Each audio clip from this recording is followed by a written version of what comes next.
Continuamos. Este es el segundo video de cinemática tridimensional.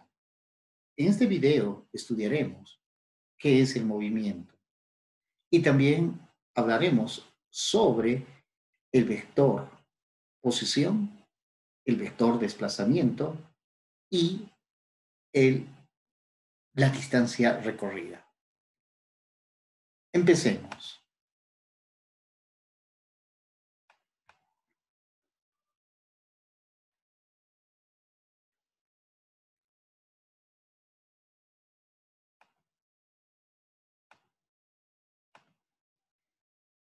Movimiento. Su definición. Decimos que una partícula está en movimiento cuando su vector de posición cambia respecto del tiempo cuando está medido respecto de algún sistema de referencia. Es decir, nos muestra acá el gráfico. Fíjense, tenemos el sistema de referencia Sol, alguien que está viendo el fenómeno físico. Que en este caso se trata de este camión que se mueve por esta trayectoria curvilínea. Entonces, en un cierto tiempo t, inicial t1, este camión se ubica en este punto. En un tiempo t2, el camión se mueve y se va a ubicar en esta nueva posición. Y en un tiempo t3, este camión se va a ubicar en este punto, caracterizado por este vector de posición R3. Entonces, nosotros decimos que este camión va a estar en movimiento. Miren, si este vector de posición al tiempo t1, R1, miren, cambia al tiempo t2, al vector de posición R2. Y al tiempo t3, cambia su posición, dada por este vector de posición R3.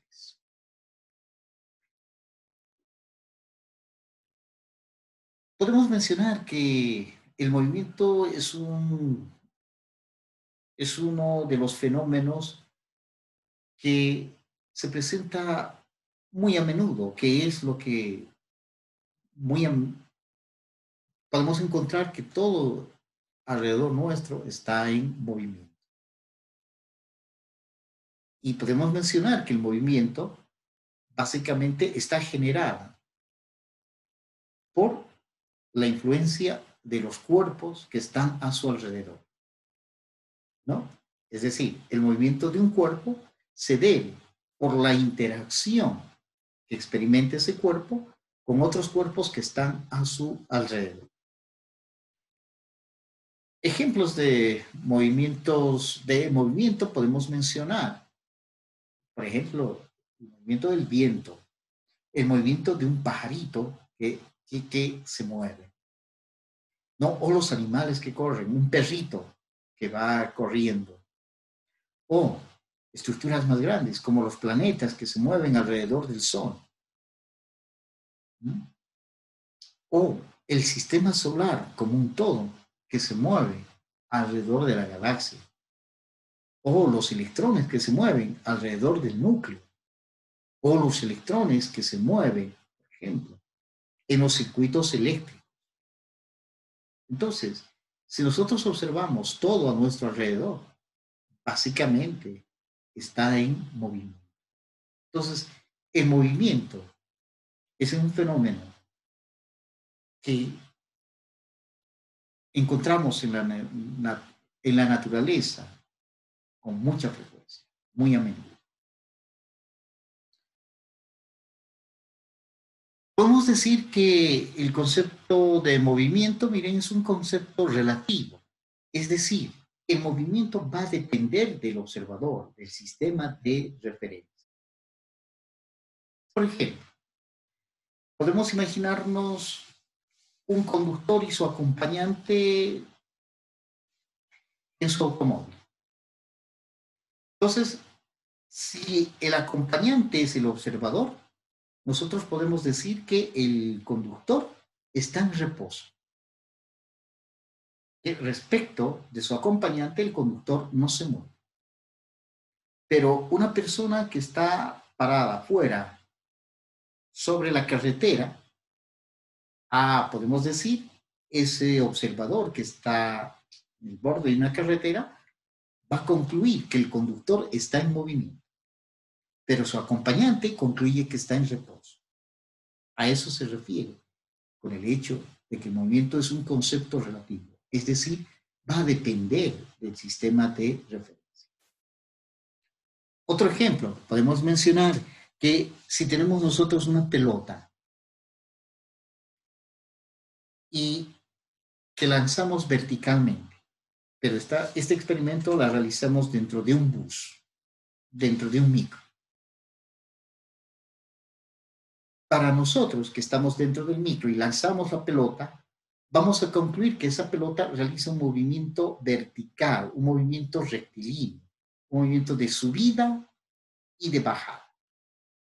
Pero un observador que está parada en la vereda de la calle, de una avenida, va a concluir que ese balón realiza un movimiento parabólico.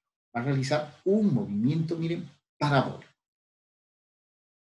Entonces, ese movimiento de ese balón, para la persona que está fuera del bus, concluye que es un movimiento parabólico. Pero la persona que lanza y está dentro del bus va a concluir que es un movimiento rectilíneo.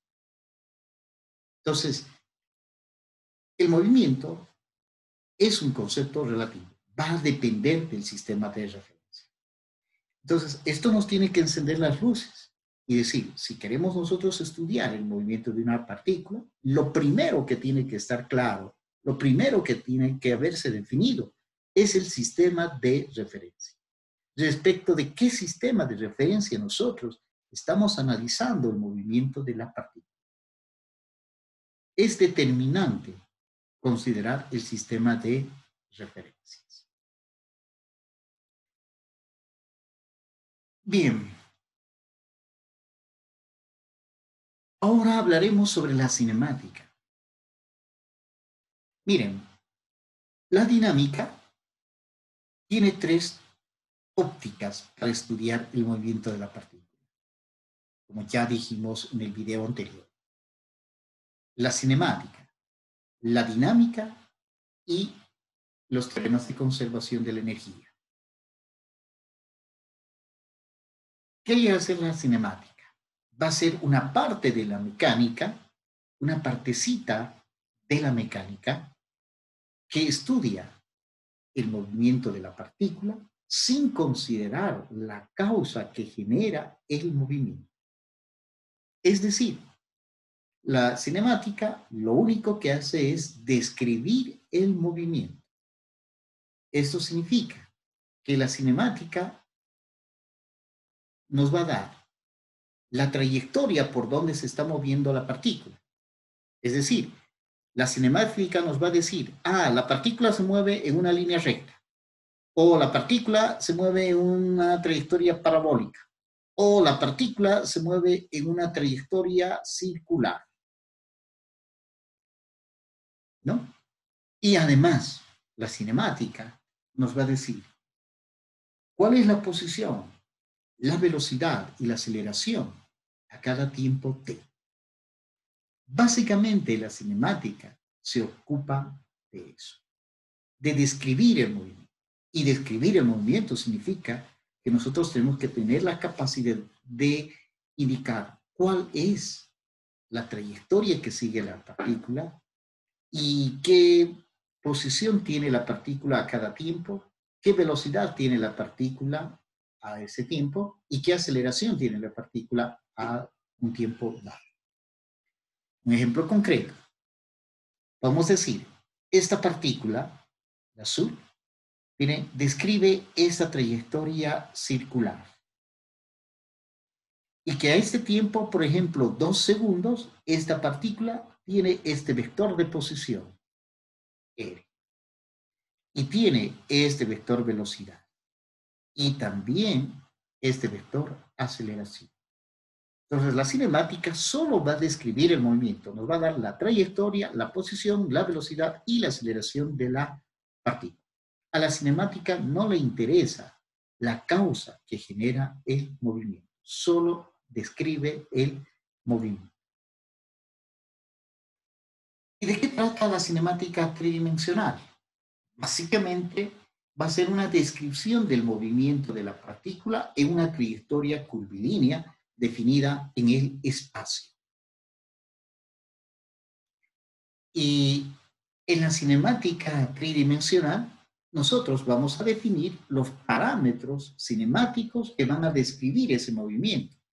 Esos parámetros cinemáticos son el vector de posición, el vector de desplazamiento, la distancia recorrida, la velocidad media, la rapidez media, velocidad, rapidez, aceleración media, aceleración, aceleración tangencial, aceleración radial, normal, radio de curvatura.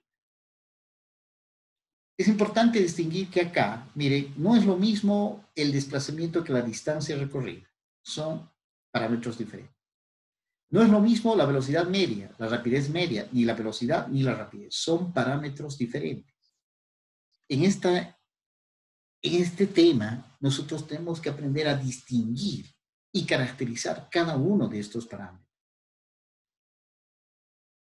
Tal como la aceleración media no es igual a la aceleración instantánea o aceleración. Tenemos que saber distinguir estos parámetros. Empezamos entonces con los parámetros que definen el movimiento de la partícula. En este caso, con el vector de posición. El vector de posición está definido como una magnitud física del tipo vectorial denotado por R punta de flecha, porque se trata de una magnitud del tipo vectorial. Este vector de posición R, miren, especifica la posición de la partícula, o es decir, el lugar donde se encuentra la partícula en el espacio respecto de un sistema de referencia y a un cierto tiempo dado t. Esa es básicamente la definición del vector de posición, una magnitud física vectorial que especifica la posición de la partícula respecto de algún sistema de referencia y definido para algún cierto tiempo t. La unidad del vector de posición en el sistema internacional es el metro. Geométricamente, el vector de posición está dada por este vector. Veamos acá. Tenemos que tener un sistema de referencia, un observador O, y una partícula que se está moviendo por alguna trayectoria. Entonces, si la partícula se encuentra en este lugar del espacio, en esta posición, al tiempo t1, el vector de posición geométricamente, miren, es un vector que dibujo desde el origen del sistema de coordenadas, desde el observador, hasta el punto donde se encuentra la partícula. Al tiempo t2, si la partícula se encuentra en este punto, su vector de posición se dibuja desde el origen del sistema de coordenadas hasta el lugar donde se encuentra la partícula, y a este punto. Y así, para cualquier tiempo, t sub i, su vector de posición, la dibujo desde el origen de coordenadas hasta el lugar donde se encuentra la partícula. Ahora, matemáticamente, el vector de posición se expresa por medio de esta expresión matemática. R, vector, es igual a x de x más y u de y más z u de z, donde x es una función del tiempo, y es una función del tiempo y z es una función del tiempo. Ejemplo concreto de vectores de posición. Podemos hablar de este vector de posición. R es igual a 20 exponencial elevado a menos 0,5t multiplicado por sen de 4pi t u de x.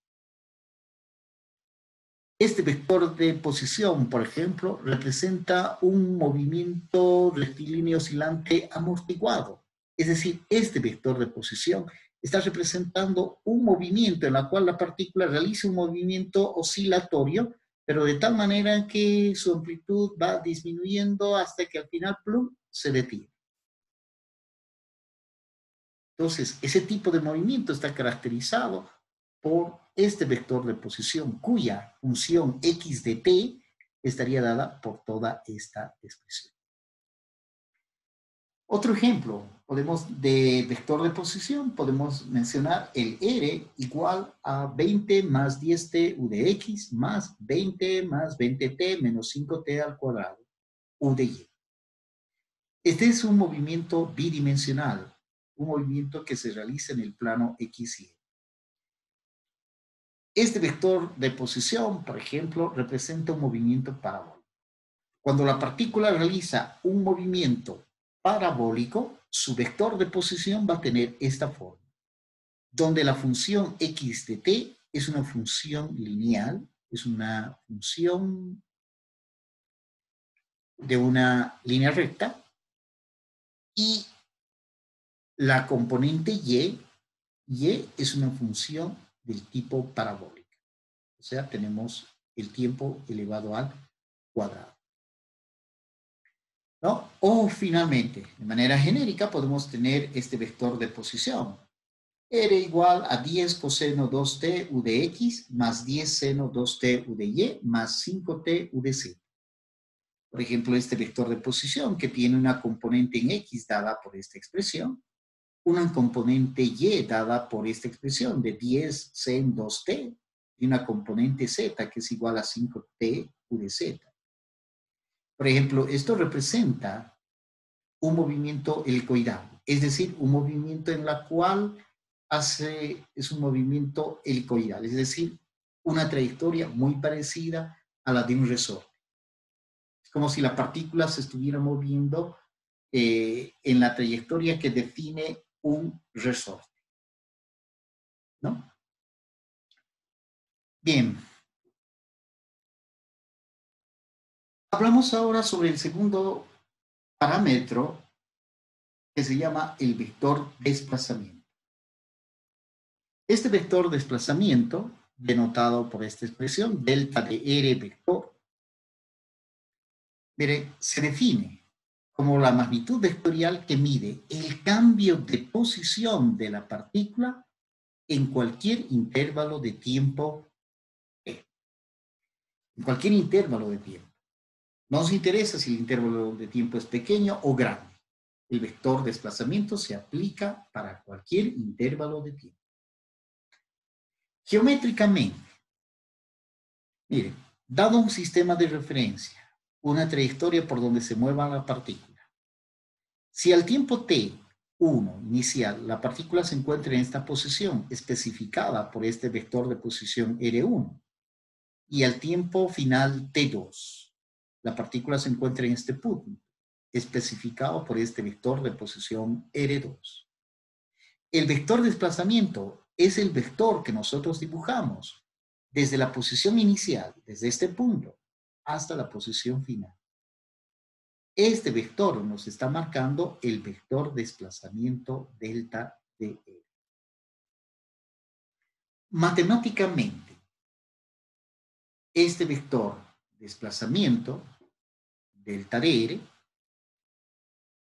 se escribe como el vector de posición final menos el vector de posición inicial. ¿De dónde viene esta fórmula? De observar el gráfico. Fíjense que acá se aplica la suma vectorial por el método del polígono. Fíjense, aquí tengo el vector R1. A continuación del vector R1, miren, está el vector de desplazamiento delta de R2. Y el R2, miren, inicia de la cola del primer vector y llega hasta la punta de flecha del vector delta de R. Es decir, usando la definición de la suma vectorial por el método del polígono, visto en el tema de vectores, miren, R1 más delta de R es igual al vector R2. R1 más delta de R es igual a R2. Por tanto, si despejo el delta de R, va a ser R2 menos R1, de la cual obtenemos esta expresión matemática para el vector desplazamiento delta D. La unidad en el sistema internacional del vector desplazamiento es el metro. Y gráficamente podemos decir que el vector desplazamiento tiene la dirección secante a la trayectoria, es decir, va a cortar a la trayectoria por lo menos en 2 puntos.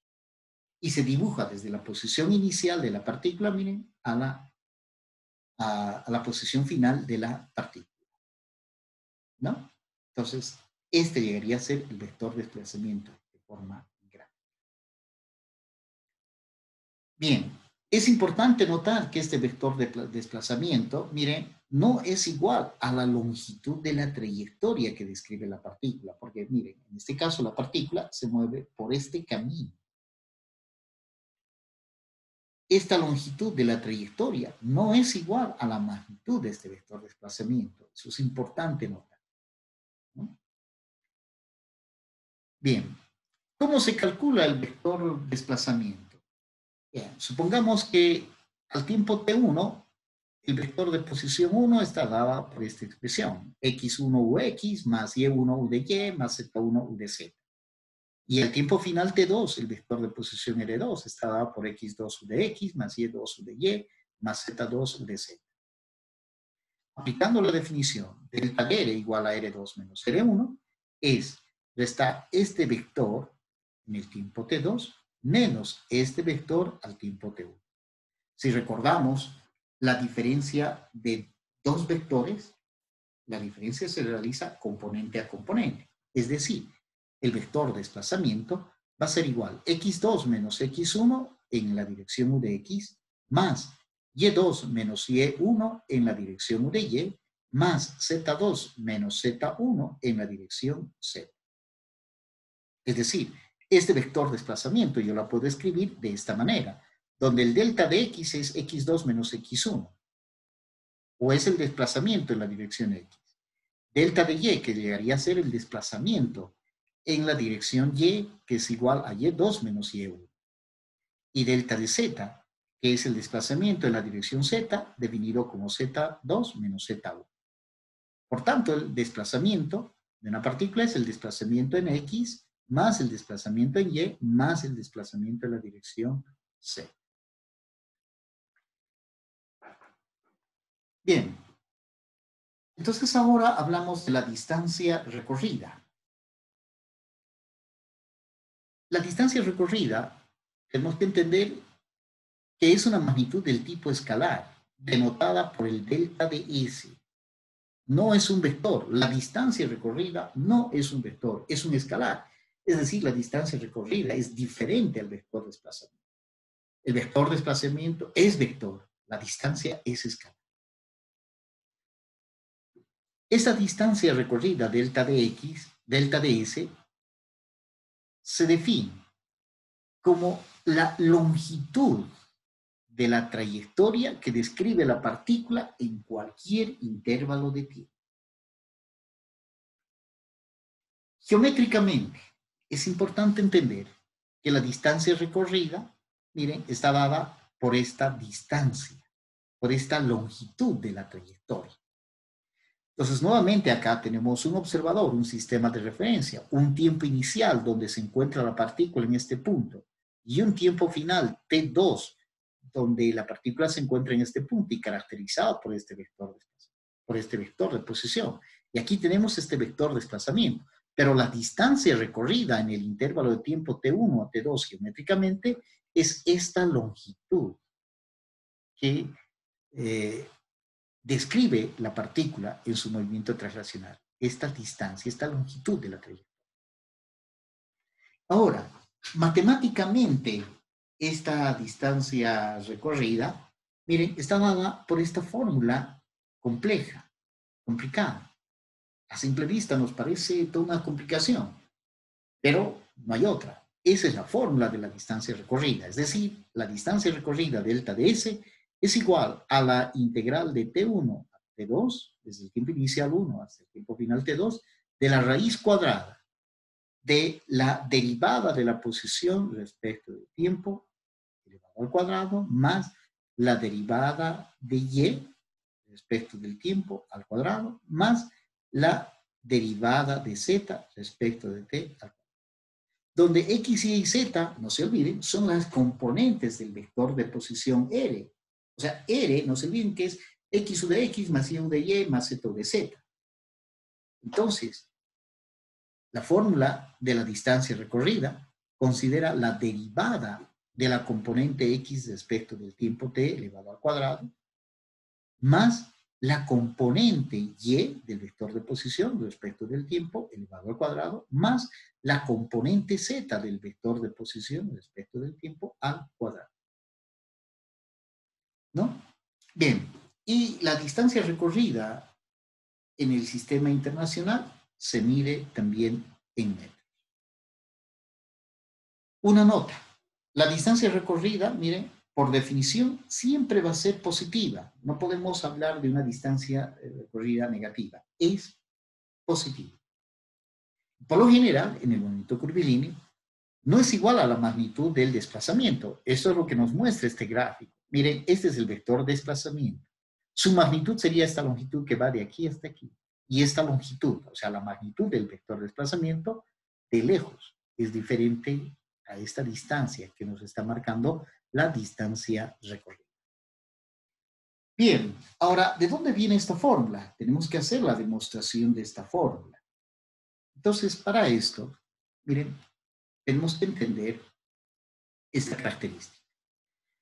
Miren, la magnitud del vector desplazamiento es diferente a la distancia recorrida en un intervalo de tiempo relativamente grande.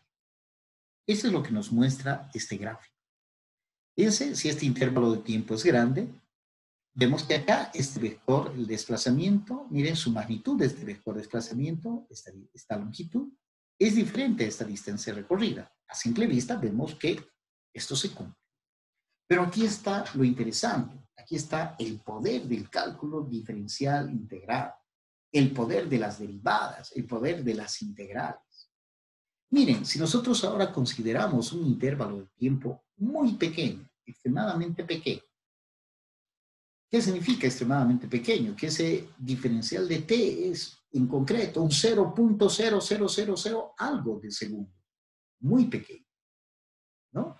Es decir, si el tiempo inicial, miren, es este el t, y el tiempo final, miren, es este, que sería el t más de t. O sea, entre este evento y aquí ha transcurrido este intervalo de tiempo muy pequeño de t.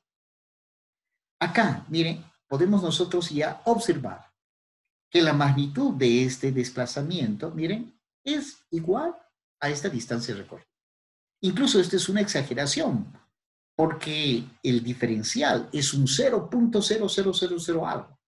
Pero miren, ya viendo acá en una escala, miren, un poquito más pequeña comparado con esta, yo puedo concluir que este tamaño, miren, es igual a esta distancia. Es decir, en el mundo diferencial, en el mundo muy pequeño, en un mundo de un 0.0000 algo, concluimos que, miren, el vector, la magnitud del vector de desplazamiento, miren, el diferencial del vector de desplazamiento, miren, es igual al diferencial de la distancia recorrida. Importantísimo. Este es un intervalo grande, estos son diferentes, pero un intervalo de tiempo extremadamente pequeño, dt, miren, la magnitud de este vector de desplazamiento es próximo a la distancia recorrida. Y la demostración está basada en esta observación. Veamos. Miren, si tenemos este observador que ve el movimiento de esta partícula en esta trayectoria curvilínea, entonces en el momento inicial, en el tiempo t1, miren, se encuentra en este punto y recorre toda esta distancia delta ds hasta el tiempo t2. ¿Qué es lo que hacemos para calcular esta distancia recorrida? Pues lo dividimos en pedacitos pequeños. Miren, va a recorrer esta distancia recorrida pequeña, delta ds1, en un intervalo de tiempo de diferencial de t1. Y fíjense acá, va a recorrer esta pequeña distancia recorrida, delta ds, en un intervalo de tiempo delta dt también pequeño. Y esta pequeña distancia recorrida de aquí hasta aquí, delta de S3, en un intervalo de tiempo, delta de T3 también pequeño, y así sucesivamente. De tal manera que, fíjense, la distancia recorrida desde el punto inicial T1 hasta el tiempo final T2, yo puedo escribirlo como una suma de estas pequeñas distancias recorridas. Es decir, delta de S es la suma, mire, de cada una de estas distancias recorridas, del delta de S1 más delta de S2, delta de S3, más puntos suspensivos, delta de SI, más puntos suspensivos, el delta de S. Pero aquí no tenemos que olvidar que esas distancias acá tienen que ser muy pequeñas, muy pequeñas. Eso se expresa matemáticamente con este simbolito, límite cuando el delta de S tiende a 0. Este símbolo, límite, que se lee así, límite cuando el delta de S tiende a 0, quiere decir que básicamente vamos a considerar en esta suma estos delta de S, pero que van a ser extremadamente pequeños, 0.000 algo, ¿no? Y si nosotros ahora usamos la definición de la integral, miren, esto exactamente es la definición de una integral. Límite cuando alguna variable tiende a 0 de la sumatoria de alguna función con un delta de algo, es la definición de integral. Es decir, esta distancia recorrida es igual a la integral de T1 a T2 del diferencial de S. ¿No? Esta es la definición de la integral. Entonces podemos escribir eso. Pero por la observación del punto anterior, de esto, fíjense que la magnitud del diferencial de R es igual al diferencial de S. Entonces, miren, podemos escribir esta integral como la integral de la magnitud del diferencial de R. ¿Dónde? Fíjense, R es igual a X U de X más Y U de Y más Z U de Z. Y el diferencial de R, miren, aquí estoy aplicando un diferencial. Ese diferencial se distribuye a este miembro derecho. Entonces voy a tener, miren, de X U de X más de Y U de Y más de Z U de Z. Si aquí a este miembro izquierdo, al miembro donde tenemos R, aplico el diferencial, el D, entonces eso se va a distribuir aquí entre cada uno de estos componentes de este vector de posición y voy a tener que el diferencial de R es igual al de X U de X más de Y U de Y más de Z U de Z. ¿Y cuál es la magnitud de este diferencial de R? Aplicamos el teorema de Pitágoras y podemos decir que la magnitud del diferencial de R es igual a la raíz cuadrada del diferencial de X al cuadrado más el diferencial de Y al cuadrado más el diferencial de Z al cuadrado. Entonces aquí simplemente estoy aplicando el teorema de Pitágoras y la definición de la magnitud de esta vector. Este dr, ahora miren, lo sustituimos básicamente en esta integral y obtenemos esto. Entonces, la distancia recorrida al final, miren, podemos concluir que es igual a toda esta integral, a la integral del diferencial de R, donde está la magnitud del diferencial de R, miren, está dada por la raíz cuadrada, fíjense, a la raíz cuadrada de el de X al cuadrado, más de Y al cuadrado, más de Z al cuadrado. Y aquí ahora hacemos un truco. A esta expresión, miren, lo multiplicamos por dt y lo dividimos entre dt. Es decir, hemos multiplicado por 1 y la ecuación no ha cambiado para nada. Pero sí hemos logrado mucho. Porque miren, este dt que tenemos acá en el denominador, metemos dentro de la raíz elevando al cuadrado. O sea, vamos a tener esta expresión. Ahí está el truco. Ese dt, miren, lo elevo al cuadrado y lo metemos a la raíz. Y ahora este dt, miren, se va a distribuir entre cada uno de estos términos que tiene esta suma. Y entonces voy a tener dx sobre dt y todo esto elevado al cuadrado. Y eso me da la derivada de x respecto de dt, todo elevado al cuadrado. Más lo mismo, este dt se distribuye acá y voy a tener dy respecto de t y todo esto elevado al cuadrado. De la misma manera, más, miren, dz sobre dt y todo esto elevado al cuadrado. Con lo cual, queda demostrado que la distancia recorrida es igual a la integral de T1 a T2 de la raíz cuadrada de todas estas derivadas. Con lo cual, hemos terminado este segundo video en la que hemos hablado acerca del vector de posición, el vector de desplazamiento y la distancia recorrida.